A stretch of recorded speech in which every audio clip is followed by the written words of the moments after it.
Hey, it's your girl JiJi Lewis. I'm here with No Avenue Entertainment at JC Supper Club with your baby daddy's favorite comedian, Precious J. And this is Love at First Laugh. Good, that was perfect. I think the music gonna come in right after this.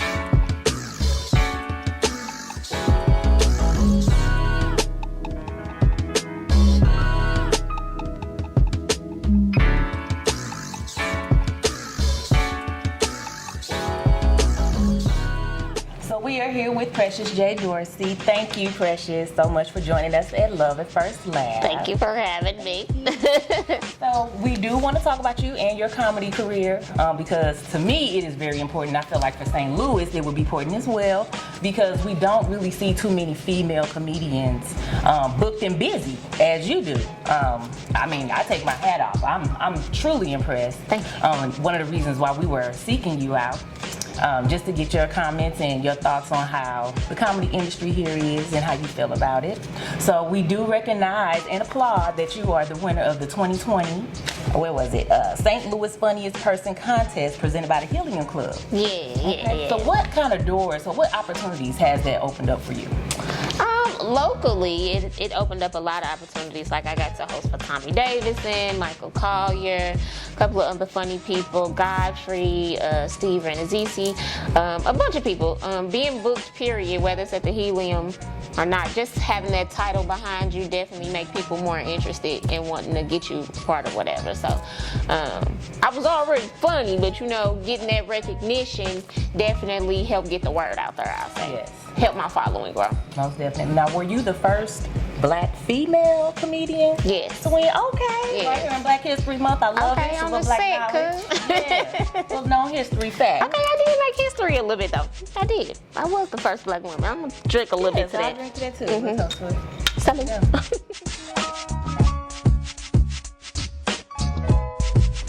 So with your comedic style, some may say like you more like a storyteller. Do you feel that way? I definitely think so. When my time is limited, I know how to chop it up, but for the most part, I definitely tell stories. Okay. Yeah. Who's your favorite like storyteller or author? I don't know. You know, in St. Louis, when I was in elementary school, used to be this guy that came to the schools to tell stories to the little kids. Okay. I can't remember his name, but he is definitely a good storyteller. I'm not gonna say. I don't know. It's hard for me to choose favorites with anything just because I like a variety of different things. So I don't know if I have a favorite. Okay, but I think I remember that guy too. He used to make noises. And Yeah, sounds. he was very animated. I tried to all book him for my daughter's birthday one day, but he was expensive. Okay. He's still alive though. That's what okay. That's still good. alive. That's absolutely good.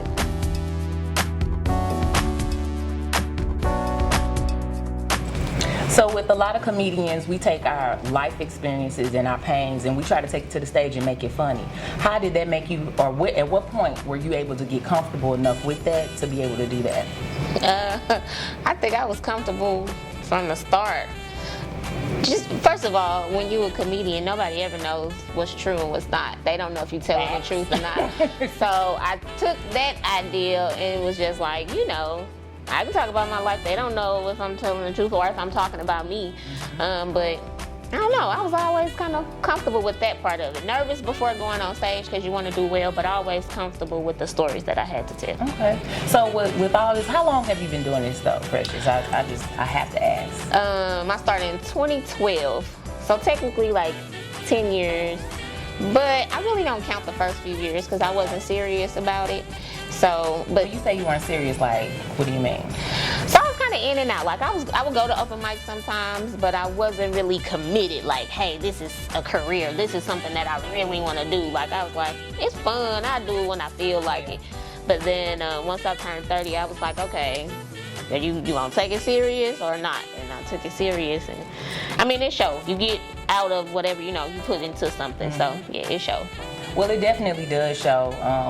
Everybody can see you working. We see your work. We see the ethic that you put into it, which produces a Precious J Dorsey. Which produces your name precedes you. Yeah. As a booked and busy working comedian. With all of that going on, and like just with motherhood, how are you able to navigate that? Why your eyes got? Cause my eyes, girl. How are you able to like navigate it all and just put it in, you know, and make it work? Because I see you more than I see a lot of people out here. Like, I really do. Well, that's a blessing. Thank you. I hope to be seen as much as possible, but it take a village for sure. I only have a couple of people in my small circle of family that help me with my kids, so without that, it would be way harder. But because my kids are small and I'm a super active mommy, it's challenging. Luckily, a lot of the time shows are on the weekend, so that helps. But you know, sometimes when I have a busy month, my kids know that, like, they can feel it, and so they always, like, you know, kids, little kids especially, don't never want you to leave. They, oh, don't go. But so that's hard when I'm like super busy and I have like multiple shows every weekend. Just kind of, I gotta make up for it somewhere else, I guess. That's how I feel. That's the guilt trip that I put on myself. But it's a challenge, but with my little small village, it works out. Do your kids think you funny? I guess that depends on the situation. Like, you keep them laughing around the house, or is that the downtime, the chill time you say before the stage? Both. I'm more yelling at that. They think I'm playing sometimes, but I don't know. I can't say. They 6 and 3. Like, my son about to be 4, so they actually play too much. That's the real problem. But I don't know. I don't think they old enough to. They know what I do, but I don't think they old enough to like really understand it. But I guess they think I'm funny sometimes. I don't know. I promise you that you'll never meet another person. I just want to ask on a female side of being in the industry, because I have had some issues with, I don't want to say the word harassment, but I will say like just people being uncouth and just a little aggressive, and just not so friendly, and maybe a little sexist in a way.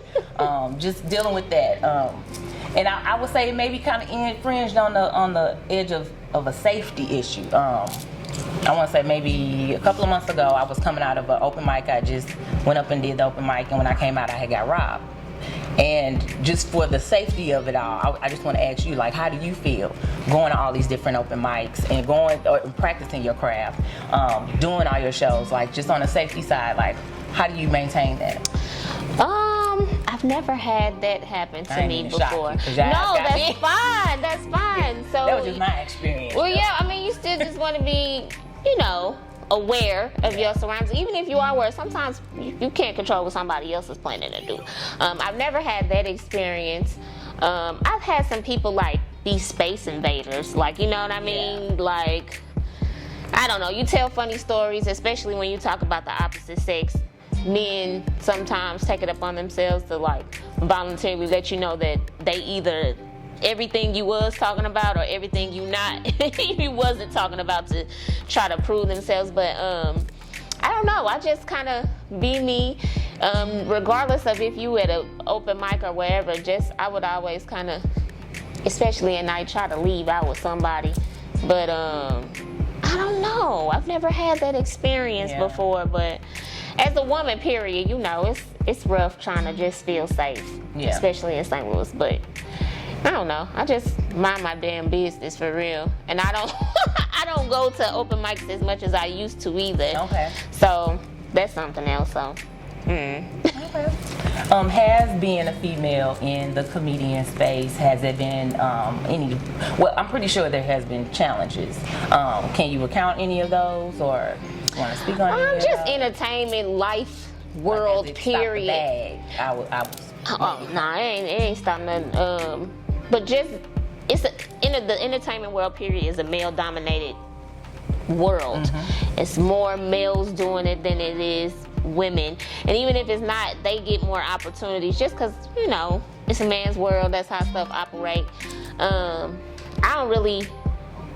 I've had issues with like some disrespect issues, like I said, the aggression, the space invader type of thing. But I learned my lessons in the beginning, so now I really don't even go anywhere unless it's like beneficial or I feel like it's somebody that I really want to support. Okay.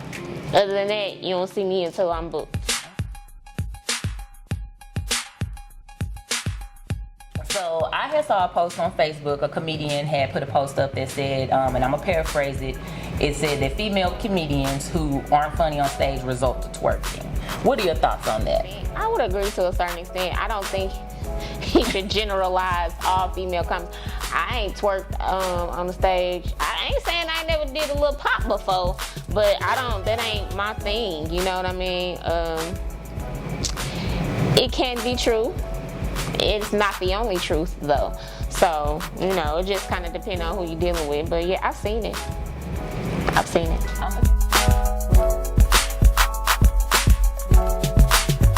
This is Love at First Laugh, so I do have to ask, when was the first time that you knew that you were funny? And that you were like, you know what, I'm taking this on the road? So I always kind of had like a jokingly personality. Like I always kind of, can I curse? Yeah. I don't want to curse. Oh, okay. This is a clean show. I want to be respectful to the viewers and things of such. But I always talk shit. You know what I'm saying? Talk a lot of shit. So the story is, and it sounds a little corny and cliche, but it's the real story. I was getting my associate's degree. Okay. I got a little associate. Don't do the little associate. So I was getting my associate's degree. We had a paper that was due, paper and presentation. It was supposed to be a how-to paper, but we had to give the presentation on how to do whatever. You had to choose. I really don't know why I chose how to be a comedian. That's really what I chose. I think it's just because I wanted to presentations was always fun to me, even in like elementary school. That was always my thing, you know. But I don't want to say I was a class clown, but me and the teacher were really cool. I would always say little, you know, funny stuff here and there. So that was my opportunity to get up and talk shit comfortably without disrupting the class. But anyway, chose how to be a comedian, did that presentation. That was 2012. Later on that year, I was like, I could do this. I'm gonna do it. So that's what happened. It sounds like a word made up story, but it's real. Like it's everybody real. has their story. That's what people want to know. You know, everybody have their, this is how I started. I mean, that's very plausible. I can see it definitely happened. Yeah. It almost sounds like you spoke it on in, like it was something already. Yeah. Like the fact that you chose an essay on how to be why to be a comedian, and here you are. Yeah. You know, Precious J. Now the phrase, your baby daddy's favorite comedian. How you come up with that? That is like a classic liner. I love it. So 2020, when I was competing, I hadn't won yet. Probably because at the time I might have been my baby daddy favorite comedian. Okay, now you better be. At the time, that nigga don't like me now. Let's take a drink to that. He don't like you no more. He don't like me at all. But it's cool though. Like I'm a likable person. I'm cute a little bit sometimes, when I do. Let's just put it out there. When I try to get it together. So it's a lot of baby daddies that think I'm funny. In real life, when dudes come up to me after shows, and so it's easy for me as a woman to relate to the women in the crowd, because I can talk about things that women go through or experience, and women are gonna easily attach to that. Yeah. But when like the men come and tell me how funny I am, not just them trying to hit on me or anything like that, but like, girl, you funny as hell, this type of thing, that kind of sparked it too. Like, okay, I'm your baby daddy favorite comedian, because your baby daddy just came over and told me how funny I was. So it just, I don't know. So when I won the competition, I really stuck with it. Okay. I started saying it during the competition, and after I won, I just stuck with it. So after winning the competition, you won some money. I want a little change. Is it too much to ask? What it went to? What you do with the money? I probably paid some bills, bought some stuff for my kids. I ain't even gonna lie and say I invested into more comedy stuff. I can't remember. It was 2 years ago, but I probably paid some bills with it. Okay. Probably. Yeah. I'm almost positive I did. as we all would probably do.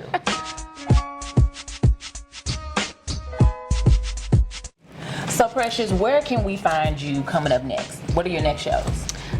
So you can always go to my social media and follow me. It's Precious J Dorsey on everything. So you will always be able to see where I'm going to be next on my social media, especially Instagram. March, I have a bunch of private events coming up, but again, the monthly show, the Poetry Comedy Brunch, is always going to be going on. Don't make me lie about all the March shows, because you know, I be booked a little bit, and sometimes I'll be forgetting unless I'm looking In at. case you add in more shows, because you are booked, they can always find you at Precious J Dorsey across all Everything. media platforms. And that way you can keep up with Precious and get your laughs on with her, from her, and see why she is your baby daddy's favorite comedian. On the set. Definitely. Okay. I'd like to give a shout out to our sponsors at JC Supper Club. There's always something new and exciting happening, where it's hosting an evening of entertainment, karaoke, or Monday night comedy. Join in on the fun or reserve one of the spaces to celebrate with friends and family. Whoa, whoa, whoa, whoa, whoa, whoa, whoa. Before you go, make sure you click on like, subscribe, and the comment button. Wait a minute. Uh-huh. Well, first of all, there ain't no comment button. I'm not sure if the like button is it over there. I don't know. It's around here. But there's no comment button on YouTube. Oh.